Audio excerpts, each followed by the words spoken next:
Okay, we're live. And it's just Quinn at the moment because we're late. And Emily's just grabbing a chair, essentially. Oh, okay. 1 second, guys. Hi, everyone. So who's here? Who's joining us? Hi. Hello. Should we So exciting. take a pic for Instagram? Can we make this bigger? I feel like. Yeah, I think. Hey guys, we've never done live before, so we don't know what we're doing. Oh my god, we this appreciate. is so weird. Okay, wait. Your face is more in this than me. This is rude. Okay. Hello. Hi, Anne. Hi. Hi, Allie. Oh my god, I'm so So happy. This is so nice. excited. Okay. Woohoo. You guys, I'm live. I'm just gonna go on Instagram live real quick to tell everyone to hop on over. Do you like my mug? This is my little polar bear mug. How do I do this? Story. So you're so sleepy. Oh my god. So Anne says that they're so sleepy. Yeah, I'm so sleepy too. Honestly, I've been putting out fires all day for work. So that's why I came in here with my little chair running late. Are we posting on Instagram live at the same time? That's really intense. Yeah, you guys, we're going to be super meta right now. Hey, everyone on Instagram. We're live on YouTube. Look at that. Oh my god, that's wild. Are you going to keep that open? No, I don't think so. But then it's live. Why did you do live? You should have just done a story. I'm very stressed, you guys. Quinn is very stressed. Oh, look, it's your husband. Oh, that's so cute. Oh, hey, babe. Okay, guys, we're doing 2 lives at once. So it is a cute mug. Thanks, Allie. All right. So we are here for our wrap-up party. We finished our season 1, episode 24 last week. We actually recorded on Friday, which is so not like us. We recorded like you make it seem like we're always on time. We are super organized. They don't need to know that we're not organized. Emily organizes other people for a living. Yeah. Just so and in turn, am incredibly unorganized myself. Yeah. What's the expression? Like you bring it all to work and you don't bring any of it home. That sounds like a terrible expression. I don't think you said that right. Well, no. Okay. Well, we just watched Pride the other day, guys. If you haven't seen Pride, I definitely highly recommend. But there was like a moment where they were like, some of the, like, don't bring it all to the fight. Bring some of it home too. I thought that was touching. Yeah. It's real. Except it's very different when it's like paid labor. Oh, geez. Okay. Yeah. Work well. We love you, but you should go over to YouTube and follow us there because we're going to have to close this off here. Okay. Great. We love you. All right. So, yeah. So let's talk season 1 overall feels. So if you're here in the chat, let us know, like, in 2 words, what your like overall feels around season 1 is. Well, What are yours, Quinn? Oh man, it's so interesting because I watched this show like on repeat. Like I just looped through it continuously and I fall asleep to it every night. And like a lot of it is like not surprised, like when like taking the energy to actually sit down and kind of deconstruct it a little and think of it a little bit more critically. But then I think there's other parts of me that are moving closer to you. At moments like a little, I don't know. I don't want to go too deep in.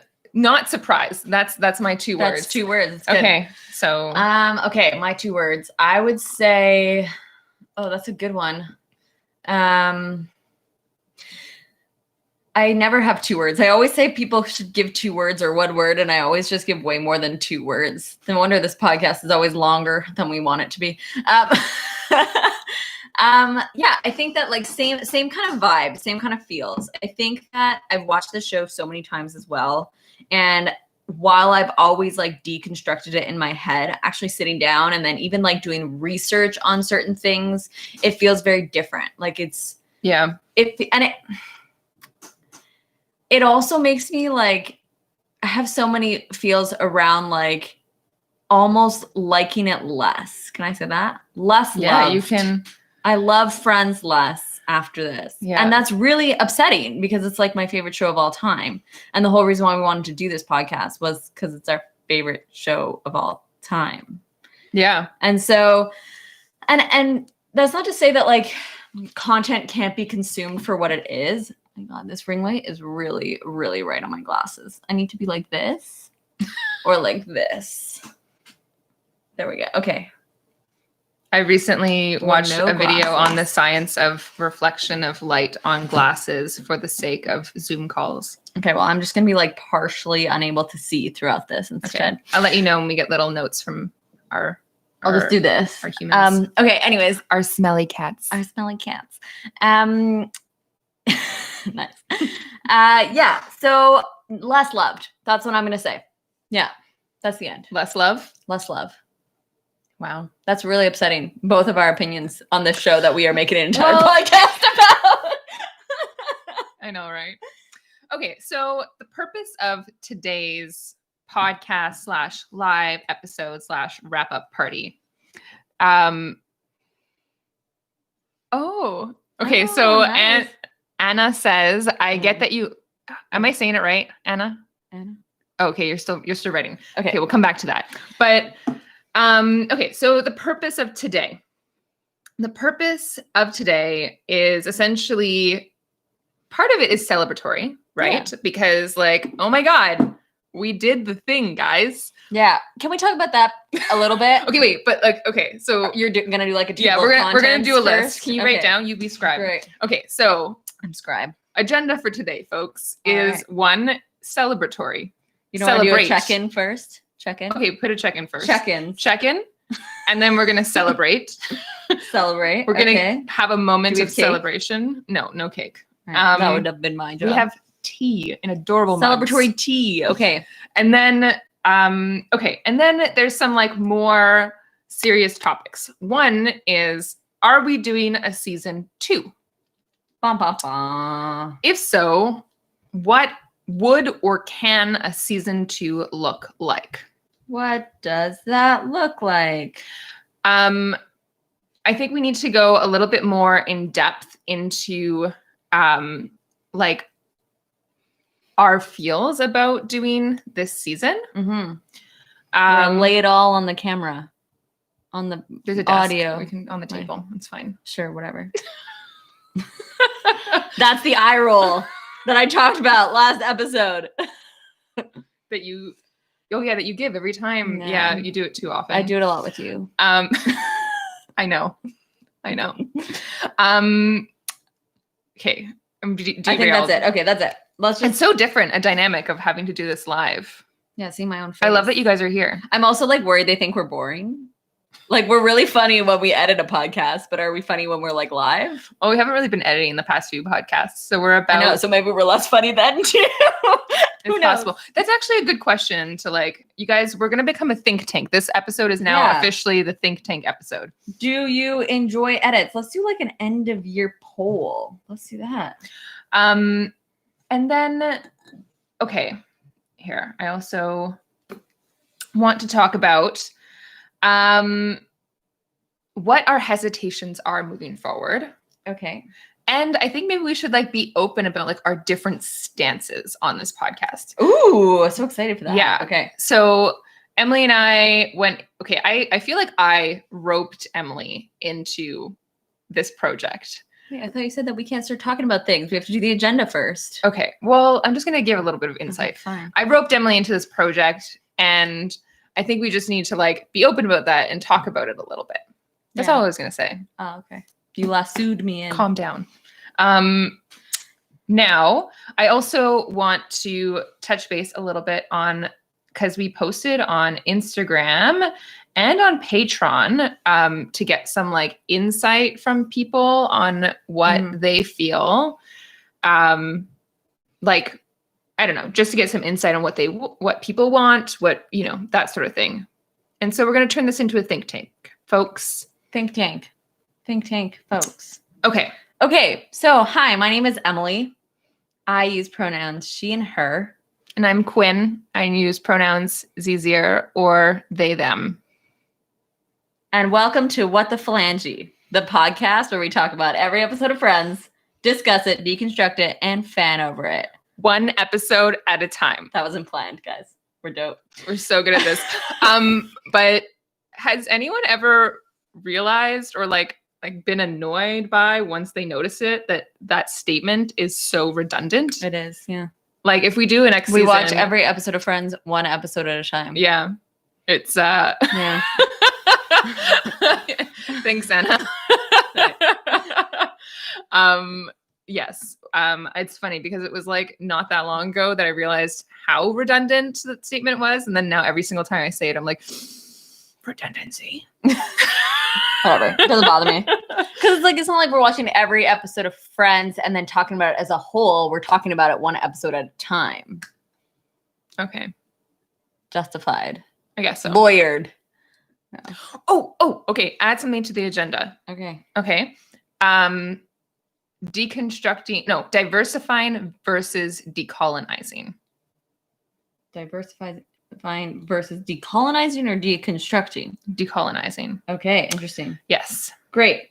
All right. So let's first, before we get all the way into those things, I want to talk about one thing that we didn't do from last season. Last episode, because this is important.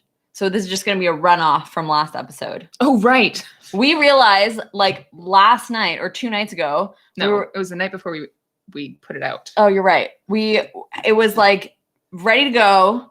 Was it? No, probably not. We edit it 6 a.m. and it goes out at 8 a.m. It was a rough week, guys. Yeah. But anyways, so we realized that we never said who the best friend of last week's episode was. So who do you think is the best friend from last week's episode? Okay, last week's episode we had I don't know. There's a part of me that almost wants to nominate Chandler as the best friend because of the fact that finally someone said something. I feel really good about Joey this episode, which I can't believe our 2 potential nominees is the 2 guys because we never want to nominate them for best friends. But because Joey says to him, he basically says to Ross, you need to move on. And he's really come on, do it. And that's been an overarching theme throughout all of season 1 is him telling him to move on. I just hate giving Joey best friend award because he's just the worst. Okay, we say that about Ross too. I know. Oh, so many Phoebe. Okay, Allie, just tell us why you think Phoebe should. Yeah, how about you all just type in there and give why you want whoever it is to be best friend of the episode. Yeah, and then we'll come back to you. Okay. So then. Okay, wait. So to clarify, we're talking about the season finale episode. We're talking about the episode where Joey is learning to have sex without orgasming for the first time. True. And also it's Rachel's birthday and Chandler spills that essentially Ross likes her and then Ross likes Rachel and then Rachel freaks out and is like, oh my God, but he just left for China and because it's 1995 cannot be contacted for an entire week. And so she has to run to the airport and then she doesn't catch him and then she has to sit on it for a week. And then she gives up her date to Monica because... That was a very long summary. Yeah, that was really long. I just really got into it, But, okay, so maybe we'll come back to that after we hear what everyone has to say. Should we do a check-in? Didn't we just do that? Oh, no, we just did names and pronouns. Great. I'm feeling tired and overwhelmed, and I'm in crisis mode because work exploded in my face today. And after this is done, I have to go deal with an explosion that is in my face. So less excited about that, but excited to be here anyway. Yeah. So yeah. I am feeling a lot of mixed emotions also because we just got some news about our grandmother who is got COVID essentially and is in a home. So she's had dementia for a really long time, so she's not quite lucid, but it's just been 15 years of her having dementia, and now she might pass by the end of the night. So yeah, it's just awesome. We have that going on in the background, but we're also super stoked to have this outlet to be here. Okay, so I need to catch up on some of these comments here, because thank you for saying that our thing is catchy. Right there. Oh, nice. Okay, so trying to kick Ross out of the friend zone. Oh, we got a like. I don't know who gave us a like, but thanks. Oh, interesting. Okay, yes. So Anna, you agree with Emily that Joey should get the friend zone or the friend award because of him trying to like pursue or like persuade Ross to be like, dude, pick a side and act on it. And because you're clearly not going to go tell her how you feel, then you should just get over it. Yeah. Yeah. Way to go, Joey. Great. So maybe that's the nomination, and we'll talk about it a little bit later. Sounds good. Great. Okay. I want to move on to celebrating. Okay. Celebrate. So for context, maybe this can tie in a little bit to what we were talking about, which is like the seeds of how this podcast came to be. So as Quinn said, they wrote me into this. And basically when the pandemic hit, we were lost. We were not alone in that. I was alone. I was in Markham alone. No, I mean, in the world, many people were lost. Okay. It's not all about you. No, I'm kidding. What are you talking about? Everything's about me. It's my life. It's my story. The reason why Quinn wanted to do a podcast was just so Quinn could listen to themselves talk. No.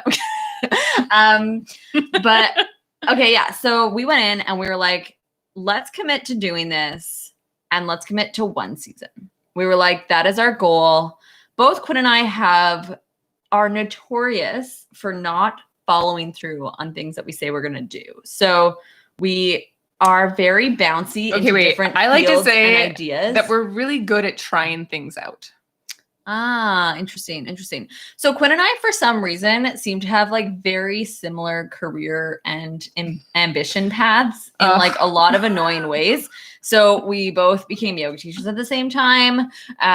Then like you went into massage and I was thinking of going into massage, and now we're both thinking of going into psychology. But then there's also a whole bunch of other things where like we both wanted to be bartenders. We both wanted to do this and blah, blah, blah, blah, blah. We're both sober. It's just Quinn keeps copying me is really what's happening. Whoa. Oh, scat him over there. Okay. Totally kidding. But yeah, so we somehow just managed to be really interested in the same things. Which means we end up testing out a bunch of shit and then being like we tend to jump into things with 2 feet, but then fall out or just run away really quickly. Yeah. Like think of like a little, like a pool. Like it's like you jump into the pool, but then the pool drains or something, or you realize the pool is empty.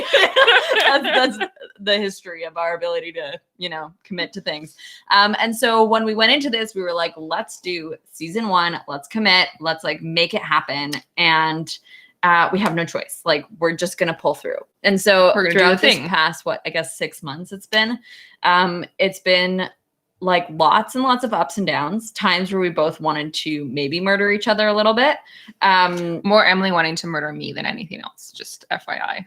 Maybe that's true, yeah. But mostly just because, maybe you can talk about this, mostly because we had different ideas of what we wanted this podcast to be and to look like. So yeah, why don't you talk about what you wanted this podcast to look like? And also your responsibilities changed in ways.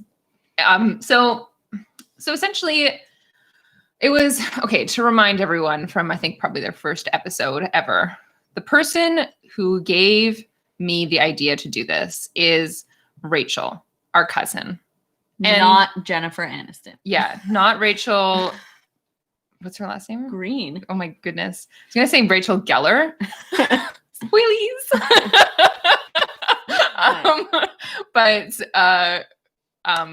Yeah, so our cousin Rachel when COVID hit, I had to go back to Markham, and then essentially I was talking about buffering the Vampire Slayer, actually. Mm-hmm. And if you don't know that, if you're a Buffy fan and like this podcast, you will probably love Buffering the Vampire Slayer. We talked about Buffering the Vampire Slayer so much in the first few episodes. Right. Okay. Reminder. And so essentially my cousin was like, well, why don't you do that with friends? Like, you're the perfect person to do that. And I was like, yes, that's exactly what I want to do with my life right now. And so I created a vision in my mind because, like, I haven't really listened to much of Buffering, to be completely honest. I have. But yeah, Emily's a big fan. But I didn't want to just do what Buffering did. I wanted to go bigger. I wanted to have deeper underlying purposes to change the world and empower people to live more moral and socially fulfilling lives. Yes, I knew that. Anna, that's great. Right. And so, Emily, well, see, when I said this on the phone, it really just came out as, Emily, we could really make a thing out of doing a Buffering the Vampire version of Friends. And Emily heard, we should have a hobby together and we should watch Friends and talk about it. Yeah. She didn't hear all of those other things that I had in my mind. I had a little bit of like we got nothing else to do. Why not do this thing? Not realizing that Quinn wanted to have a political agenda. Okay. But that's your fault because I always have a political agenda. And I often do too. But I guess I was super into the idea of like deconstructing Friends for all the problematic things that it does. But I think that like at the beginning, we were spending like 3 hours just doing research on different topics that we wanted to do. And like, I think it was really cool for a lot of it. I think the episode that we had about about AIDS, the AIDS epidemic, AIDS pandemic or whatever. I think that like we both learned a lot from that, doing research on that. And like, that was really beneficial.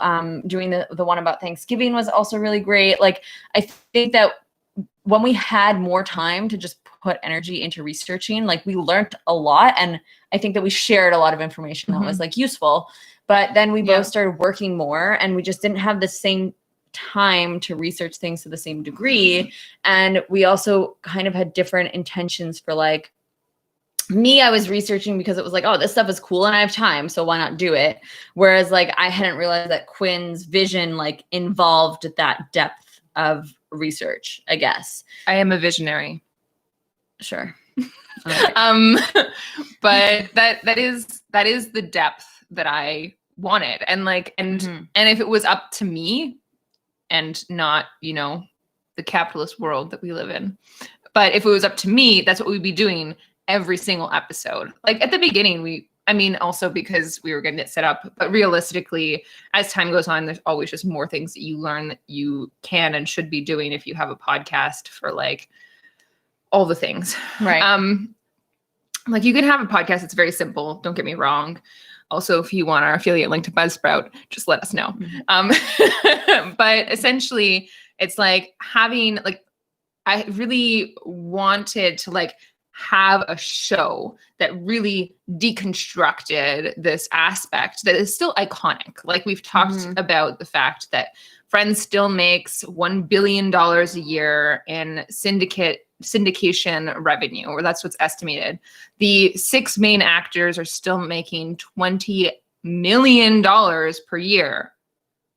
Like $20 million a year for essentially for creating the show off of the syndication revenue, which is the same amount that they were getting paid, or just about the same amount that they were getting paid the last season that they were filming. So like at the height of their Friends career, it's like, that's just still what they're making. Yeah. Which like, oh, that's dope. Which is interesting because it's like, it makes it so that it's like, we're not talking about something that's just from our childhood. It's Ali, our sister-in-law, just told us that Nora, our little niece, is listening and watching us right now, which is adorable. Hi, Nora. And so if they're still making so much money, we're not talking about something that's like nostalgic and from the past. We're talking about something that's actually still like a living, breathing, current entity. Nora is 1 year old. Anna doesn't really like understand Zoom calls to an extent, essentially, but knows who we are, especially when we do this. Woo! Yeah. Okay. So all of that to say that was not my vision. And I think that like what kind of like, whatever the expression is, nails the nail in the coffin, or whatever the heck that expression is. Is hammers the nail in the coffin. I don't know, whatever it is like when you approached me with the topic, I don't know if you remember this, but we might have an argument right now. It's live. Okay, great. Let's do it. You approached me with the topic and you were like, this is something I really, really want to do. And I was like, okay, well, I kind of want to think about it. I'm not sure how I feel about this. This might not be my jam. And then you said to me, well, I'm going to do it with or without you. So you can decide if you want to do it. I know. But it was like kind of this like, you got to fucking decide now, Em. So, right. So, so I was like, well, I don't want to miss out on this opportunity. So I was like, sure, let's do it. Because Quinn is a visionary and you wanted to ride on the magic carpet. Sure. Let's say that. I wish I didn't say that. Can't edit now. But hammer the nail, right? Yeah. Hammers the nail on the head. I don't know. I don't remember what it is. Something to that degree. Essentially, yeah. But yeah, anyways, so like, yeah, it's hard to say basically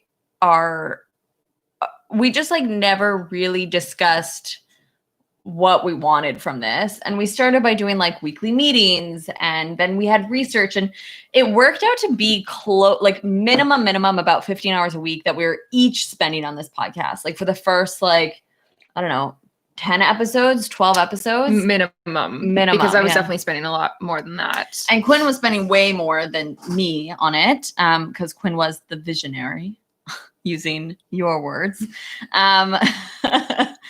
But yeah, so it just became a lot. And that's when we started our Patreon and we started advertising, because we were like, we need to at least pay for our expenses, which we are now doing. Yeah, successfully. Yay! Thanks, so that's another thing to celebrate. Cats. But so it just like, we got to a point in the pandemic where we weren't collecting CERB anymore. So if you're not from Canada, like basically the recovery benefit that the Canadian government was giving people who lost their jobs or were unable to work because of COVID.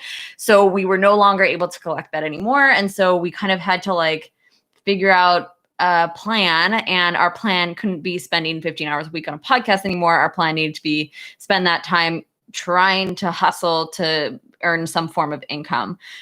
So that's what we ended up having to do. But with that came significantly less ability to dedicate to this. And we kind of started to like get a little irritated with each other. I got irritated with Quinn. I could tell by the look on Quinn's face that that's what they wanted me to say. I mean, yes. Should I say more? Well, we're laying it all on the table. I think you were irritated with me from the very beginning. Fact. I'm really rude. But I'm also very annoying. So yeah, it's a combo of both. We don't make good siblings. Or no, it's like the perfect combination. It's exactly how it should be, isn't it? We're just kind of funny. Everyone also thinks that I'm always younger than Emilie. I'm in fact older than Emilie. I just need to feel like I need to stand firm in that.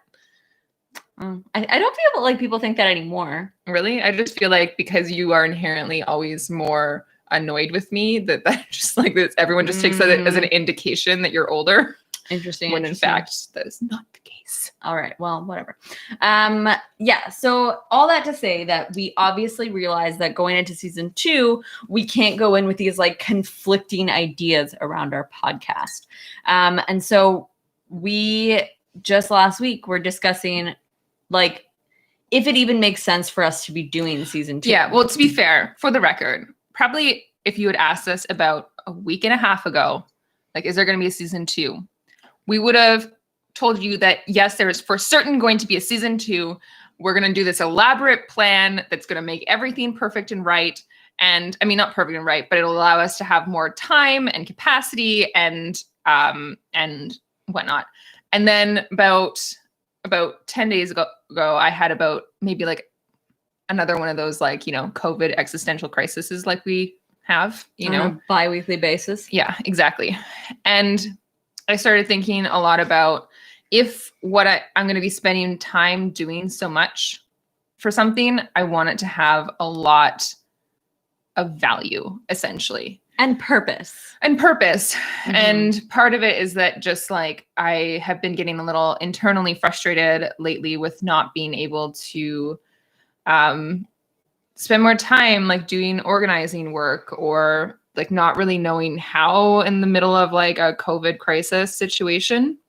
And so anyway, I feel like we're rambling on in all these different directions. Right. And no, but this is what we wanted to talk about. Right. Okay. So like, I think that basically you told me, you were like, I don't think it makes sense to be spending like 15 hours a week on something that at the end of the day is not like doing much, I guess. You didn't use those words, but the idea was that you'd rather be able to allot that time to more concrete, actionable goals for our political agenda. What is our political agenda? Eco-socialism. Wow. True. But thanks, Allie, for bringing that word. Yeah, I know. Or Allie, our sister-in-law is just should probably run to become an MP. Everyone let her know. Vote Allie. Hobson 2022. But essentially, how Allie puts it, she's like, and Anna, maybe you could put input. I don't know if this applies to you or not, but Allie is like, we need to take European socialism and bring it to Canada. Right. That's yeah.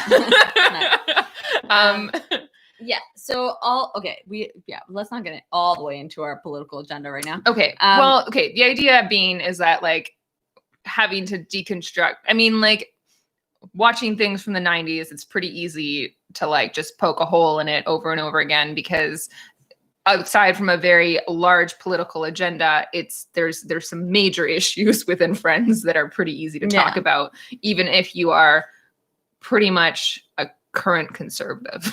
But okay. Yeah. So, and I think that our podcast maybe went a little bit more with your vision at the beginning of the season. Would you say yes? Yes. Okay.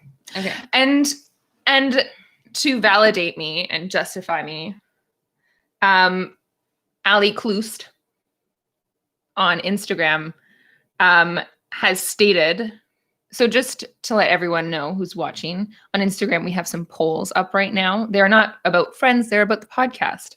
We're asking for some insight. And Ali Kloost was the first person to give insight and feedback, which I super appreciate, by the way. And I'm trying to find the thing that I'm trying to find. Okay.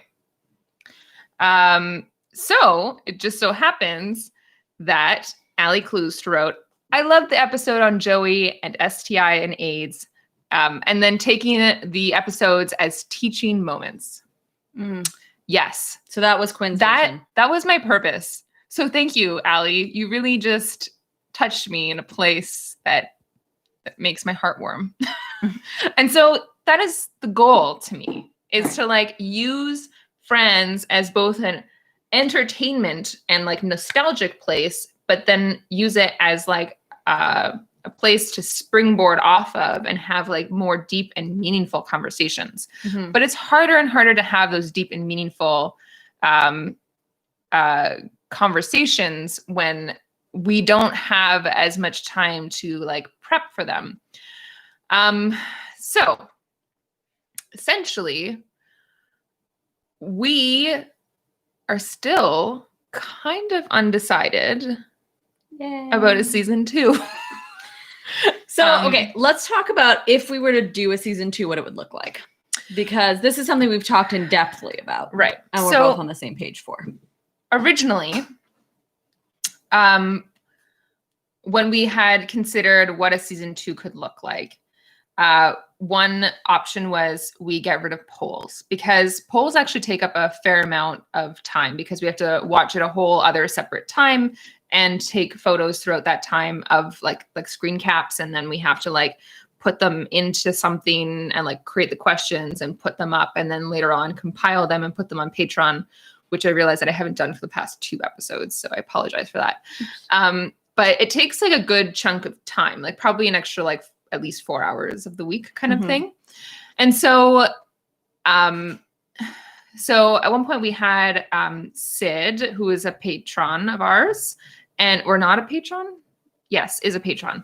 And, and it is, was sort of suggested, like, what if someone who is a like diehard listener is the one to put together the polls every week? And so like that was an option. And maybe is like a better option than getting rid of them altogether, because that was a possibility at one point. So option 1 is keep everything as it is except for polls, drop polls. But even then we felt like it would probably be a little bit too tight in the amount of time that it would be taking out of our week. And also people were sad because people really like polls. People, including me. I love polls. It's like one of my favorite times of the week is like going into polls and looking at what people answered. And then people like message us about like their thingies, and then we get to talk about it. And it's nice to have like the podcast. Yeah, because I think one of the things that we wanted to do with this, besides pushing our agenda, was also to like create a sense of community, right? Yeah, no, exactly. And that's like one of the best things. It's like we love Friends. We are also like socialist, anarchist queers who love Friends, you know, like there's a lot of like fan pages for Friends out there. Oh my goodness. Like it's intense, right? But then if you find your niche of humans who want to share in the love of Friends in a very specific way, and that it is not okay, a lot of the things that they say, but we love it, but we have to hold it accountable. Yes. Anyway. Right. Okay. Yeah. So that's what we wanted. But sorry, I went really intense there. Yeah. But so that was, yeah, we love polls and would have a hard time just like getting rid of them. So then option 2 came up. Option 2 is essentially alternating between 1 week we have polls and 1 week we release a podcast. So the podcast would take a year to do 1 season instead of 6 months to do 1 season.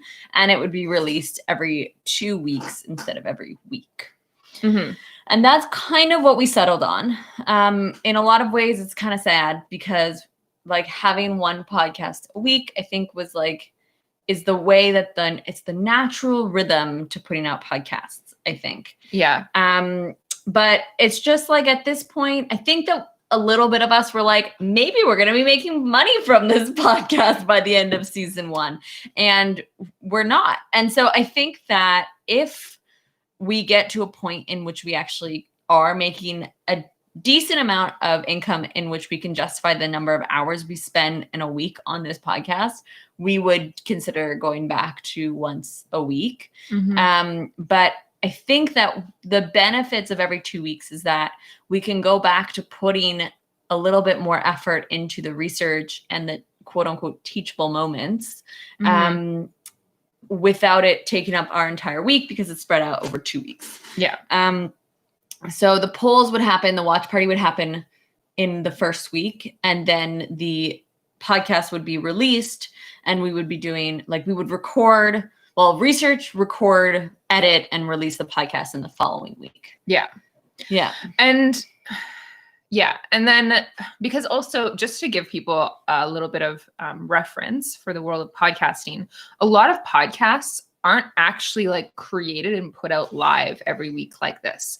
A lot of people will do like bulk creation, meaning that they'll like basically spend a couple days and they'll record like 4 or 5 episodes and then like basically put them out over a period of time. And which would be great, except that we do polls. And so polls are actually one of the things that keep us from being able to do like a bulk creation of the podcast and become like more efficient at what we're doing and for it to take less of our time.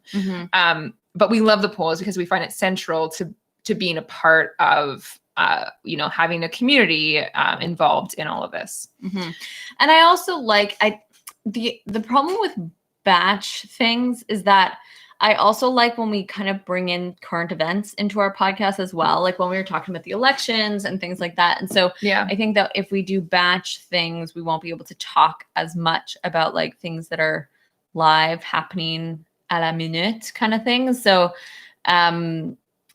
so we basically concluded that if we were to do a season 2, it would be on that kind of rotation. So can people hear you? Polls and watch party. I just spat and you could see it on camera. Polls. When you enunciate, you spit. Good old. Bonus points if you can say the season and episode of Friends and who says that line. Oh my God. That you're impressive if you know that. Do you know that? I do know that. Oh my God. Of course you know that. Emily's brain is kind of like a database. I would disagree. I forget most things unless I write them down. Yay. Hey, Salty Yoga. On that note, everyone, we have a promo going with Salty Yoga. Nice. Salty Yoga just guessed it. Sweet. We know that's Kayla, by the way. Hey, Kayla. Just to remind everyone, to let them know, is that Emily and I are yoga instructors, and we are now pairing up with Salty Yoga, which is owned by one of our hardcore followers and patrons and lovely humans, Kayla, Stanley Street. And essentially, if you use our Smelly Cat promo code, all caps, to buy their subscription to their online yoga platform, then you'll get 25% off and we'll get a kickback for sending you there. So we'll be supporting the podcast. And furthermore, Emily and I will actually be teaching yoga on that platform in time to come. So yes. Very exciting. All very exciting. Bye, Allie. Allison Klusterman. Bye. Anyways, So, okay. So, so that would be what our season 2 would look like, that rotation. So, okay. Now, I'm going to proposition you a third. Okay. It's a weird sentence. I am going to not make sexual propositions, but make a proposition and put it on the table. Excellent. Okay. Bring it on. Although I haven't fully thought it through, because I still want to do things like having guest people on the podcast. Yeah.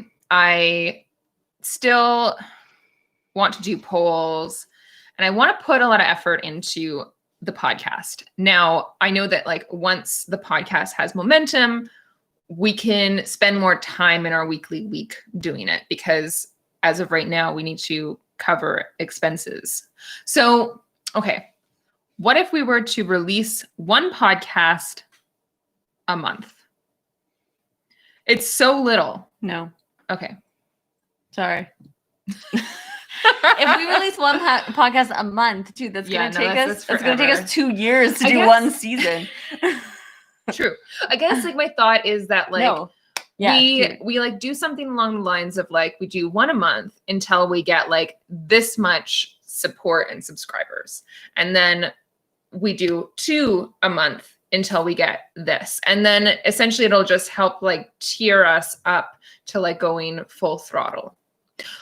Or fourth option that is a riff off of option 2. But essentially we do 2 a month, but we don't, not every single podcast will be, like some of it will be done in batch. So like maybe polls once a month and... No, we do polls no matter what every week. Oh, but we just won't be incorporated in the podcast. So essentially, like if we do... Every second podcast would have poll information on it, but we would still do polls every week. Yeah, exactly. And it would give us some ability to essentially like do some batch stuff, maybe pre-record some other guest hosts and stuff like that. Mm-hmm. And so then it's like maybe like every second episode will be like done that week. And then the other half of the episodes are recorded at random times. Okay. I think that's something to think of. But I think that they don't maybe care about all the information about the back end things. I think they more want to know, are we even going to do a season 2? And so, Quinn, what is your answer? My answer is that we are taking some time off. We are taking some time off. Probably a month. Well, at least a month, maybe 2. Mm-hmm. We will continue to do watch parties.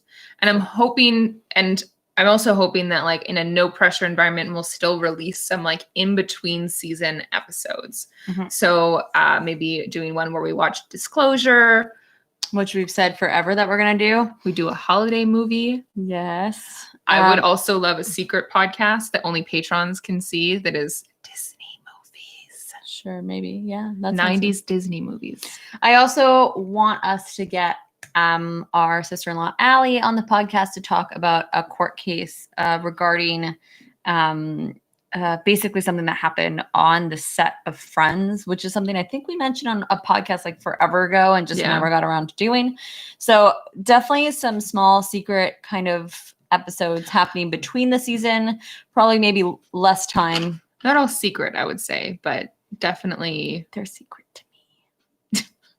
Doesn't make any sense. Yeah, totally. And then when we start up with season 2, mid-January, maybe mid-February, we will be doing every 2 weeks is the idea. Mm-hmm. Yes, exactly. And I think that's where we're at for a next season. Yeah. So that's it. And I think that also, like, it took us half an hour to basically tell you, yes, we are doing a season 2. Yeah.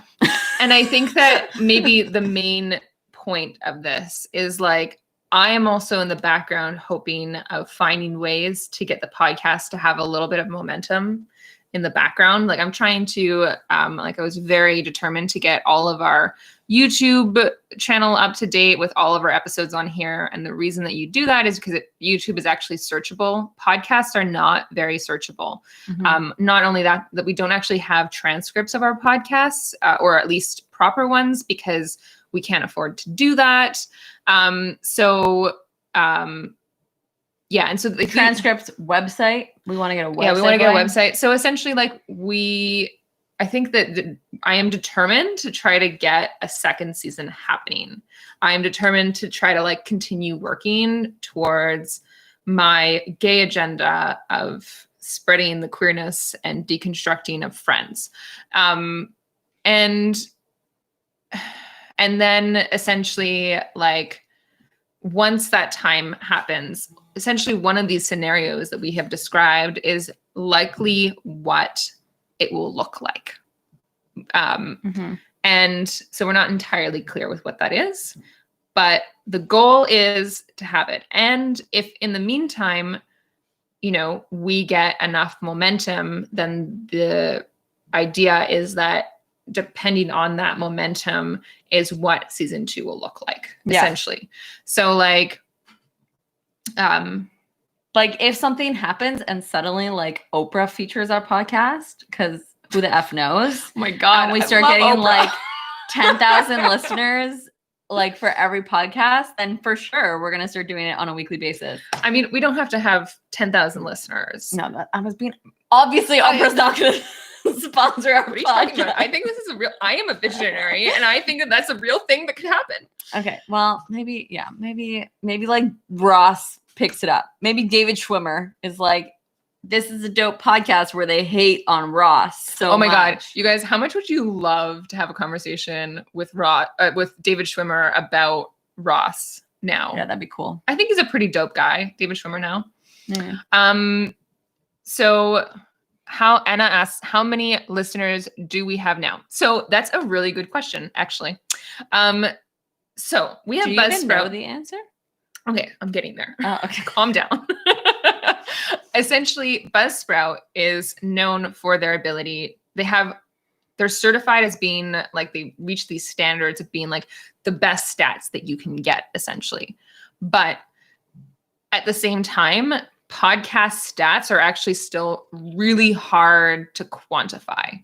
However, what we can say is that, or what we can guesstimate, and what Buzzsprout can guesstimate, is that we have about 30 guaranteed listeners. So amongst like all the different directories, either it's like around 30 that are like subscribed and listening every week, or, you know, like approximately, and then, yeah, it's in that ballpark, essentially.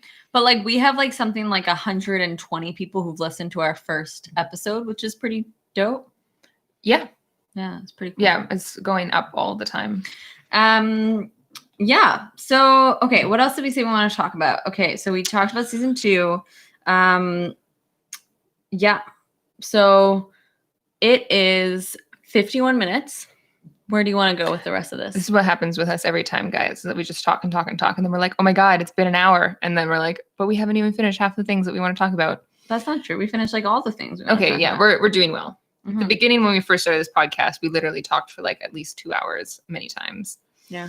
Okay, so oh yeah, so we wanted to ask, so the last, I think it was 4 or 5 episodes were barely edited. So we took out like a few long I think on one of our episodes, my mom knocks on the door while we're recording, and we took that out. But mostly they've been predominantly unedited, because editing was taking us anywhere from 4 to 8 hours, depending on how many edits we needed to do / how long we spoke for.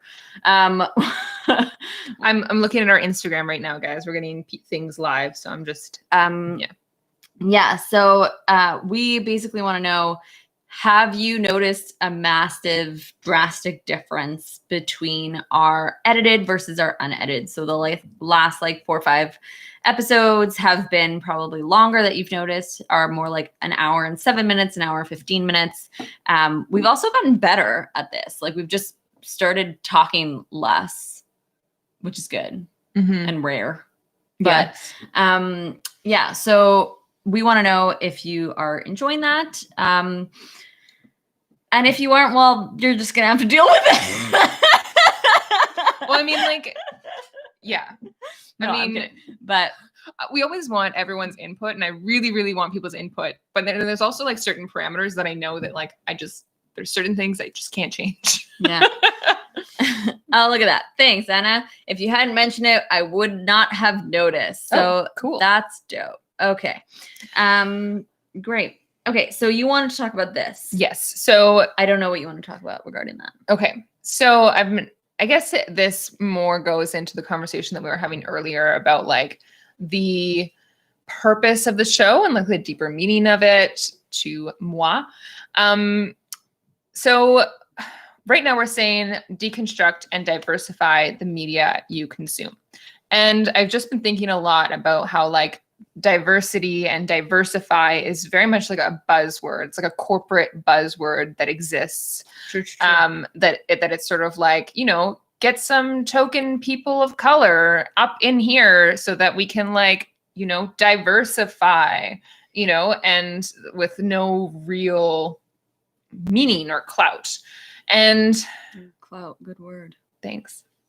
And so on the other side, though, so like diversifying is like the concept of trying to keep the system the same, but make it look better in a lot of ways, is how I think a lot of people would criticize like when diversity is used within like especially a corporate setting now, because that's like really what's happening a lot. And so I think that one of the things that I would like to talk about in season 2 / also, because like this is something I need to learn more about, is like, what would we have to do to decolonize the media that we consume? Right. Is there a way to consume media in a decolonized way, or a way that is decolonizing, And do you have the answer to that? Is there a way to produce media in future that is based in like a decolonization sort of effort? No, I don't know the answers. And so like the point, I think like if there was something that I'd want like a purpose of season 2, that would maybe be it. Okay. Our vision. We have to deconstruct our own deconstructing methods. Wow. Yeah. Meta. Yeah, I think I agree. I also think that like, it just kind of sucks because I think we fell into the same kind of realm that a lot of media things did, which was like at the height of like May and June, right after George Floyd was murdered at the hands of the police. Like a lot of conversations about race and racism were being had on the media. And I think like a lot of it has trickled out. And it's, there's still some that's still very prominent and still being talked about. But I think that like the majority of things about it have been, like just kind of trickled a little bit. And so I think that we are also a part of that. And it's also hard.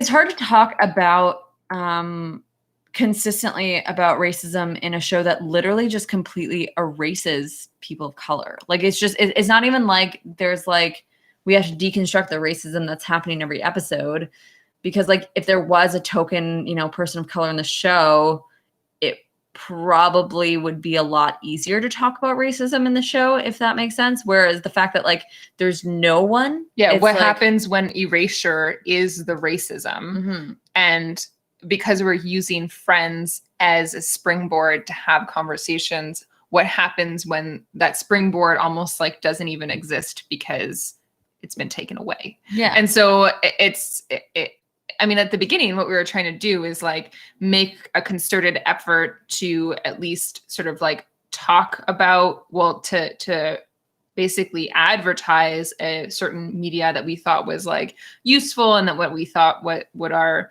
listeners appreciate and want to hear, that's either like entertainment by people of color, or what are other things, or like more like educational media, mostly podcasts and stuff like that.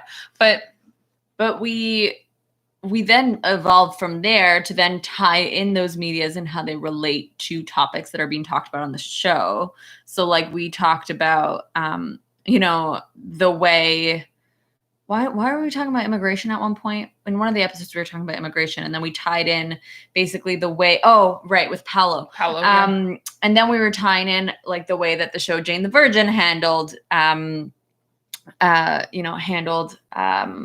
the topic of immigration. And that's a show that's like predominantly the majority of the people on the show are BIPOC. And so I think that then from there, as we stopped doing everything, we kind of like, and we really cut down the hours we were putting in the show. We definitely cut down the amount that we were talking and researching about various other medias that are not just like predominantly white. And so I think that another goal for season 2 would be to prioritize that again. And if we are doing it more on a bi-weekly basis, it would be better. It would give us the time to put in that effort and that research into. But again, it comes into question of like, is it even worth putting our time and energy into having a conversation about a show that's predominantly white if the purpose of what we're trying to do is encourage people to, not diversify because buzzword, like you said, but more like, consume content that's not just about white people's stories, Right. So all that to think about. We are white people. True. Yeah. So it's exactly 1 hour since we started on the nose. The nose.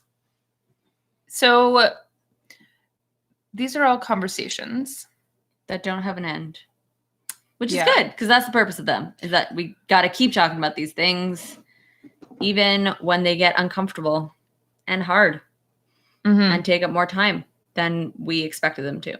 So, yeah. So, do you want to finish off with anything?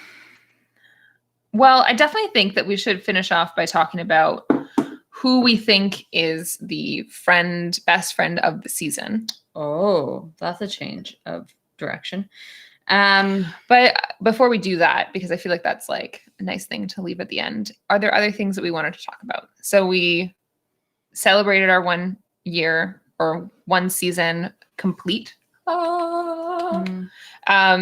And we talked about what if we're doing a season 2, which is essentially, yes, what it looks like is this very smudged up realm of possibilities. Yes. And is also still reliant on, like what happens between now and then. So essentially, I think what we're saying, and I'll just be very direct, is go share our podcast with everyone you love. Write a review on Apple Podcasts. Just put like a QR code for our podcast in all of the Christmas cards you send out. Ooh, that's a good one. Interesting. I'll make a QR code. Yes, and then we can put it on Instagram. Okay. Oh, yes. Great. Exciting. I have to write that down, otherwise I'm totally gonna forget. I do that a lot. And then also, I guess like we're gonna keep putting things on our Instagram to try to poll you guys, because we still want to grow with you guys and like figure out what is the best things that we need to like create more of in our podcast, and what are the things that are missing, and yada yada, blah blah blah. Yeah. So words. Okay, so then let's do that. Let's talk about who you think is the best friend of the episode. We didn't really talk about season 1 as a whole in general. Yeah. And so, I mean, like when we first started this, we said at the end of this season, we would maybe do an episode per character. I mean, we were really gutsy with trying to think that. Or doing an episode where we actually just like deconstructed each character in this season. Like their arc from season 1 to season 10? No. Just like who they are in this season and what our criticisms. Oh my God, maybe that will be our bonus episodes. So we'll do that and put it in our cool. Patreon. Okay, maybe we'll do that. Yeah. And we'll try to make them shorter, which we can't guarantee anything because we're clearly not very good at that. But okay, so best friend of the season. It's hard. Like, I think that everyone who is currently live, please put your votes into the comments, and then also maybe put a argument for why you think that person should be the best friend of season 1. Great. My thoughts are Monica. That's like your gut feels?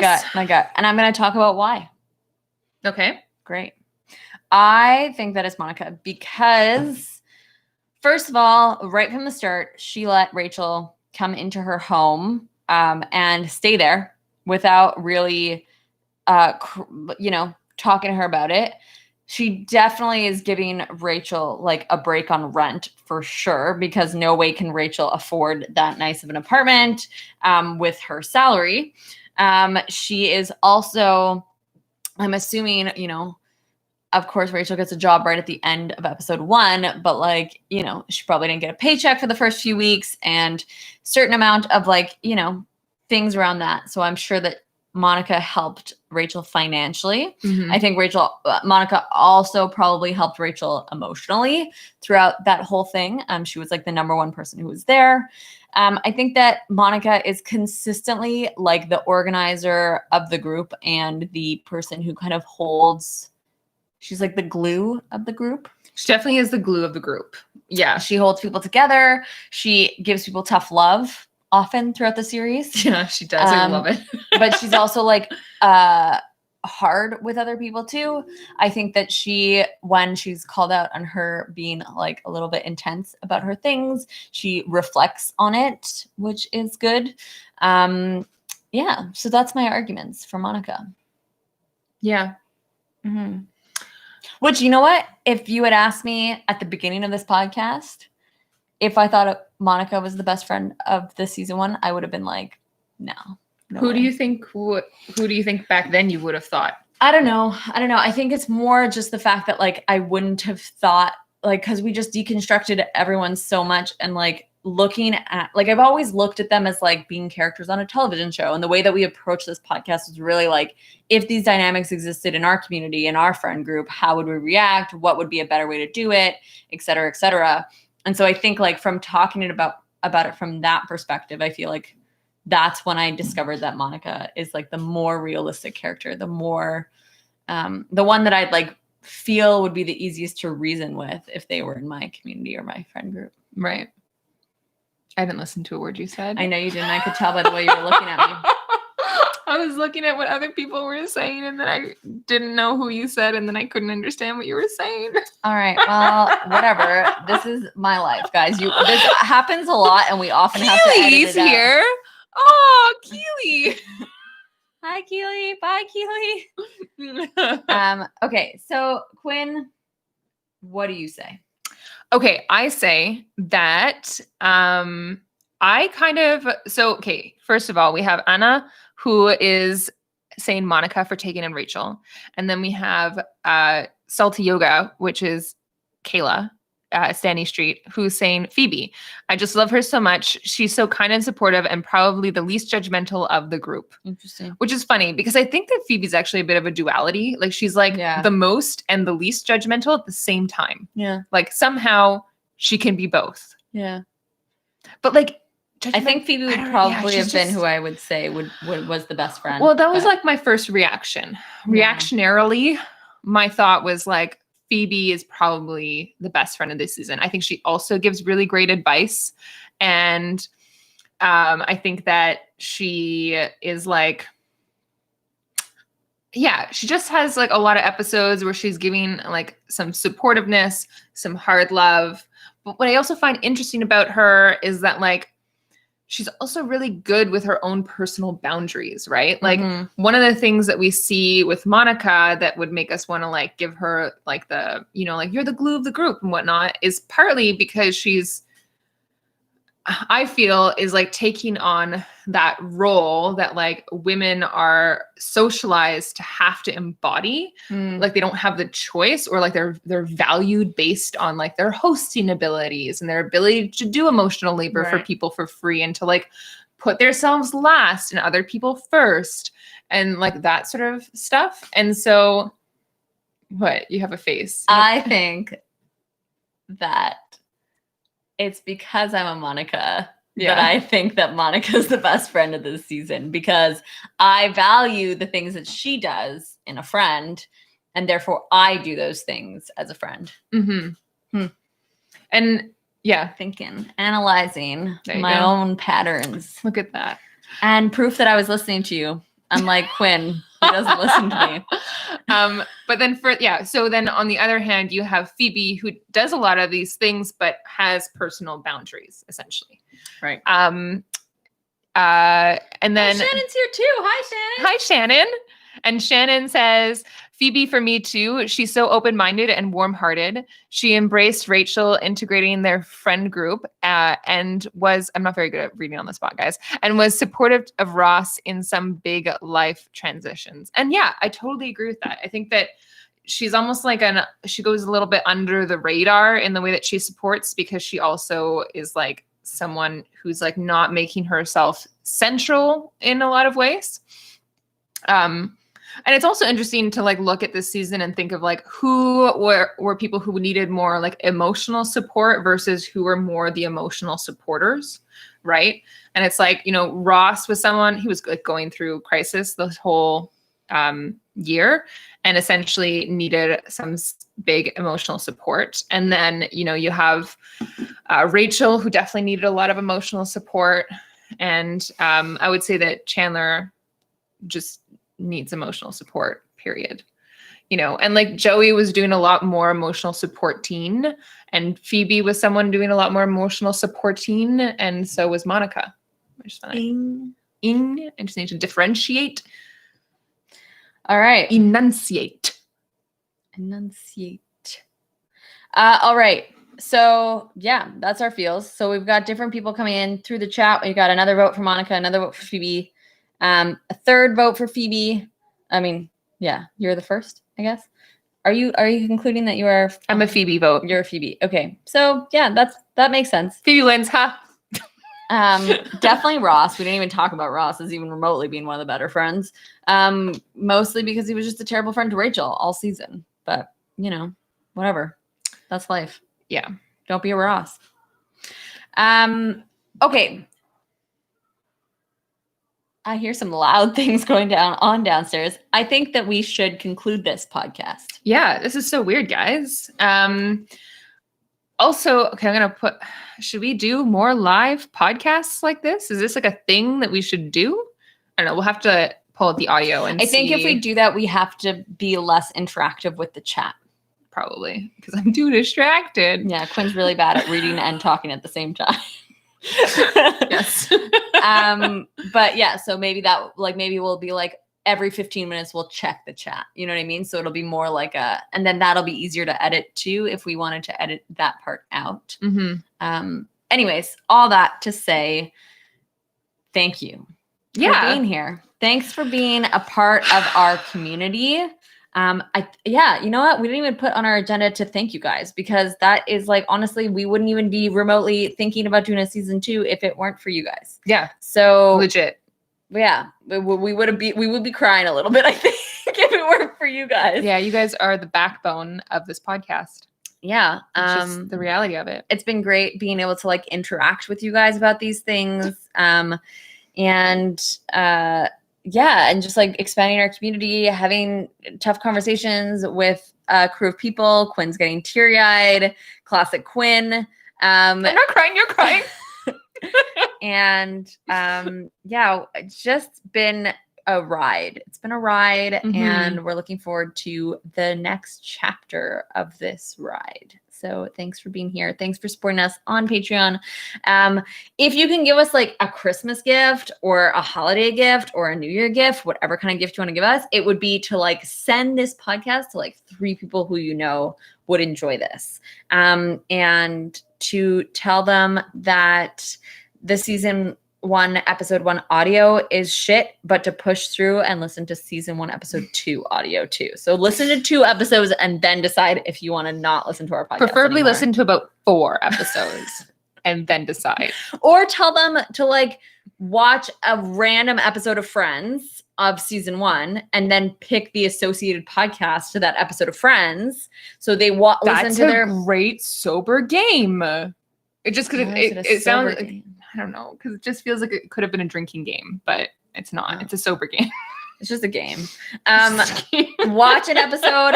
Tell one of your friends to watch their favorite episode of season 1 over the holidays, and then to listen to the associated podcast. That is what we would say. Yeah. Great. So on that note, I feel like sad, like hanging up this call, but keep deconstructing and diversifying the media you consume. Wait. You can find me. Oh, right.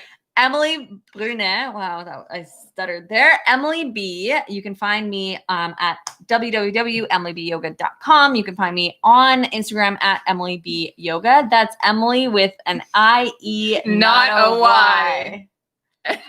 You can find me, quinn.brunet.com or quinn.brunet on whatever platform you're looking for me on. And don't forget to follow us on What the Phalange podcast on Instagram for our weekly polls. And this podcast was originally recorded as a live episode on YouTube, so check us out there.